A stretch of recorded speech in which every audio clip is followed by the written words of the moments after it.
What's up, everyone? It's March 2023, and that means that we have a what I'm buying. That's what all of this mail is. Magic the Gathering purchases for the last couple months that have piled up. I just got back from a long trip, so I wanted to catch up on some of this stuff. A couple of these came in the last couple days. Let's get into the video.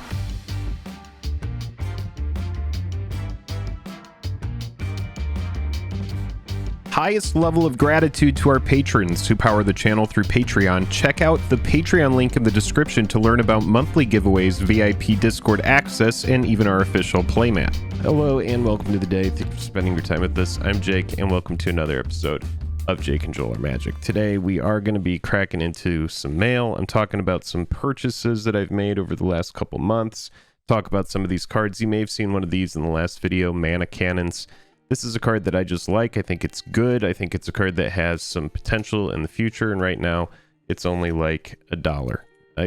I paid $1.55 for it. Right now it's worth about $2. This is the extended art version. Whenever you cast a multicolored spell, Mana Cannons deals X damage to any target, where X is the number of colors that spell is. I like this with spells that amplify damage. Mesmeric Orb.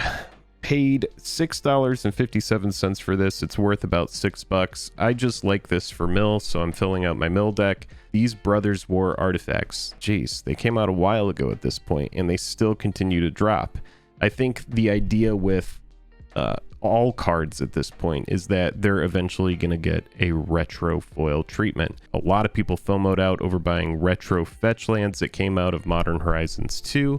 You could see that even cards that are very desirable like those, they continue to find all-time lows, with Wizards of the Coast printing and printing and printing variant after variant after variant. Cool stuff like this just kind of becomes old hat. But what's fun about that is if you enjoy this aesthetic, you aren't completely priced out. That's why I'm just like, oh, Mesmeric Orb is still super low for the retro foil. I want those for my mill deck. It's very much a Johnny deck that's just like, I like having Mesmeric Orbs. They play well with Hedron Crabs and crabs in general that mill, so it's a pretty fun card.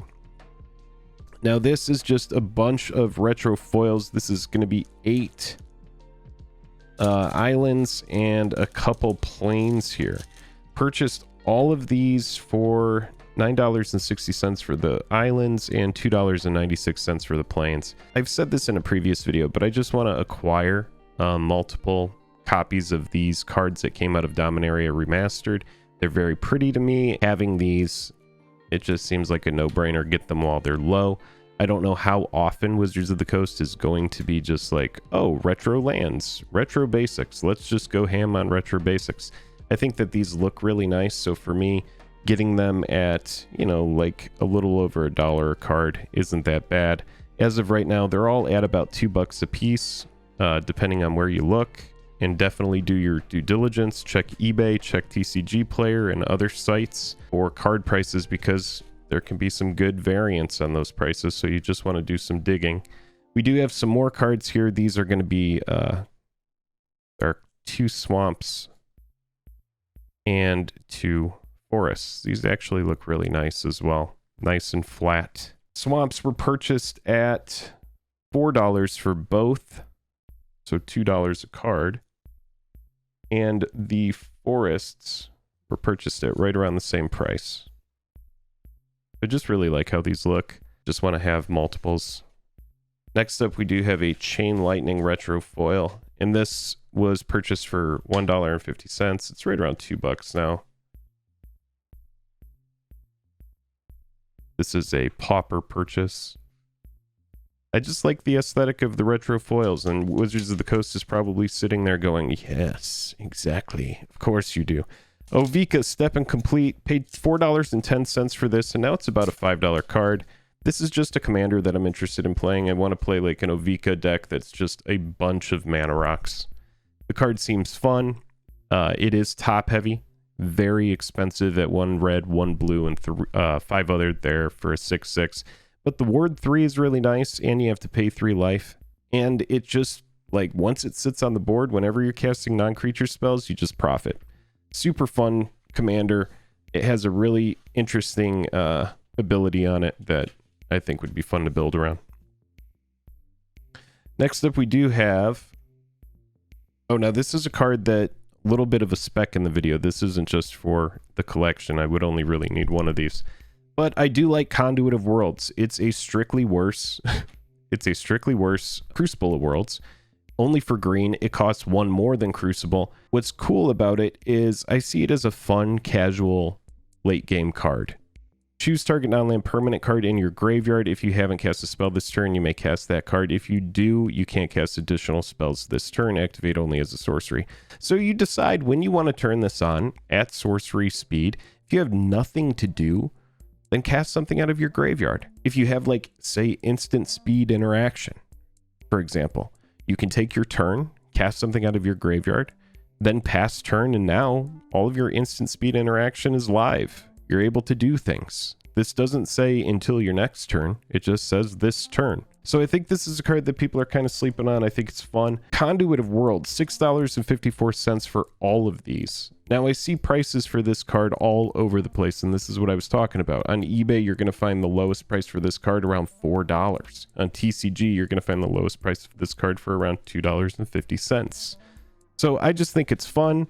I think it's interesting, and I think it offers some late game power. Now these, oh man, I'm gonna have to bring up a chart for this card. Before this card got reprinted and the only copy was in Scars of Mirrodin, Blackcleave Cliffs. I have two of these, and I am buying the full art version. I love that green as well, the contrast on the art, very pretty. These were so expensive when you only had the Scars of Mirrodin version. I believe Blackcleave got up to around 50 or 60. I will pull the chart up though so that you can take a look here on MTG stocks. These two full art cliffs, $9.50 for both. So pays to wait. $4.70 is where this card sits now if you wanted to buy it. So right around $5. But yeah, you would be upset if you had paid top dollar for Blackcleave when it was really going ham in Modern. Let's see here. Sulphur Falls Retro Foil. These are just really attractive for EDH. I like these. Let's get this out. Retro Foil Sulphur Falls. $6.08 is what I paid. Currently at $5.50. So if you looked on TCG Player, if I waited a little bit longer, I could have found it for less. But I think these are right around where they're going to sit. I don't see these bottoming out much more. Remember, Dominaria Remastered is a pretty stacked set with some really fun cards in it. So it's also valued at a premium. I don't know why it's valued at like a big premium. I guess because it's got cards like Force of Will in it and, you know, Sylvan Library and some other cards that are very impactful. It's got a bunch of really good tutors in it. So people see these commander, heavily played, you know, commander cards, and they're just like, oh, well, you know, my price memory says that this set should be absolutely stacked. And so the packs are expensive. Last I saw, maybe around like $30 for a collector pack of Dominaria Remastered. It gets taped into the inside of the envelope. 4 Conduit of Worlds extended art. Now these extended, exact same thing like I was just talking about. We'll put these up here. These were all purchased at $15.33 for all 4. And now they are currently worth about $3 to $4 a card for the extended art version. This is probably all I'm going to buy. I'm just going to have these 7. Maybe they do something, maybe they don't. If they double in price, I'll just trade them away for other stuff. Blackcleave Cliffs. Same thing we just talked about. This single was purchased at $4.80, so pretty much exactly even. Just gonna have 4 of these for the collection. I've slept on that card for so long. I've been like, no, I'm just not gonna buy it. But now, here we are. Mycosynth Gardens. So this is a card that we have talked about, has some serious versatility, and this kind of speaks to, I should have waited a little bit longer. Seeing as Phyrexia All Will Be One came out February 10th, 2023, I think I purchased these, you know, shortly after the set came out. I was like, oh, Gardens has a lot of hype around it. I'll just go ahead and pick it up.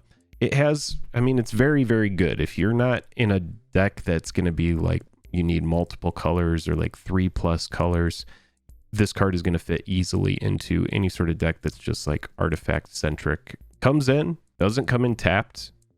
floats for wastes, and for 1 in tap you can add 1 mana of any color, so it has some fixing there at a cost.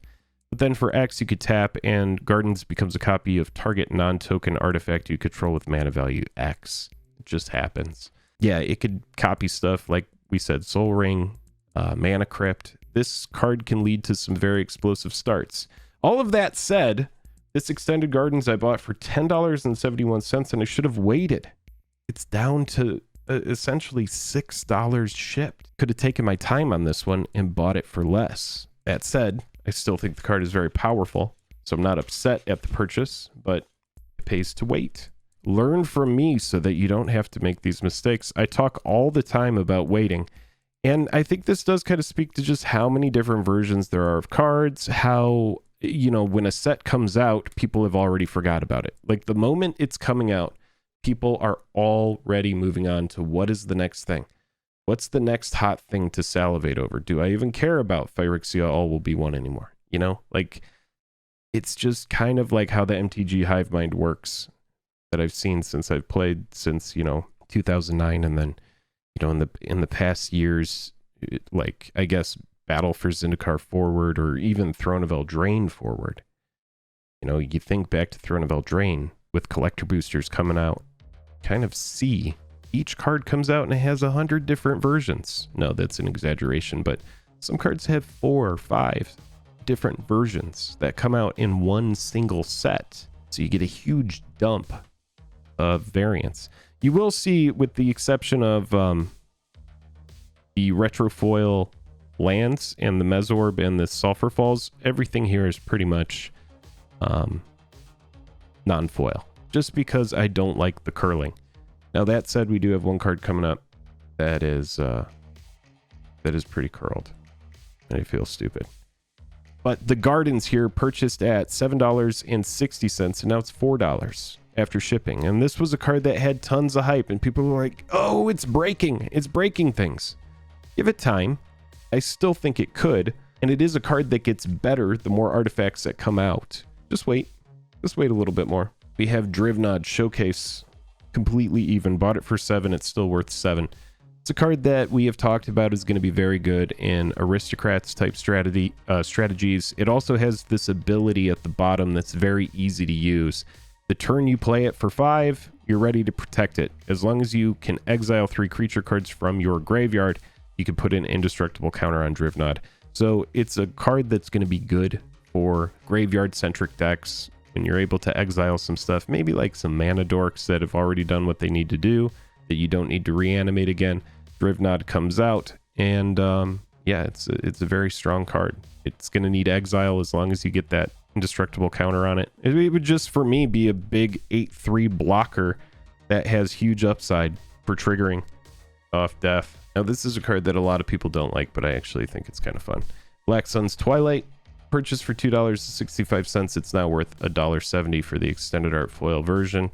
It is at instant speed, which is the only reason that I bought the card. Up to 1 target creature gets -X/-X until end of turn. If X is 5 or more, return a creature card with mana value X or less from your graveyard to the battlefield tapped. So the fact that you could do this on like an EOT, get something back, pretty big deal. It is not going to come back as a blocker unless you have something that says when something enters, you can untap it. You know, that kind of thing. Yeah, it's an interesting card, has some removal, allows you to get something back. A lot of people are going to say, you know, it's bad, but I think it's kind of fun. And it's also why I only bought 1 copy of the card. I just want to try it out. And then finally, Swiftfoot Boots. This is a card that is not bad. And these just popped up on eBay, and I saw them for $4 for both of these. It's a card that's worth $2.50. I got kind of a deal on these, and I think it's because they have a little bit of pringling to them. I think someone was just like, "Oh, those cards are kind of warped. I'm not worried about it. I'm just going to use it in a casual commander deck," where I'm like, "Oh, Masters 25." This looks like possibly the list. Was this a list printing? Mystery boosters? Am I incorrect? Did I not even know what I bought? Let me know in the comments. All right, everybody, I hope you've enjoyed this episode of what I'm buying. Lots of stuff here that's good to buy when it's low. stuff like these Blackcleave Cliffs. These are cards that are very, very good. And then just some other stuff where I'm like, you know, Conduit of Worlds, I'm buying those for super cheap. And maybe they pan out, maybe they don't. But for me, I do think it's a fun, casual card. Let me know in the comments what you're buying. And until next time, see you later.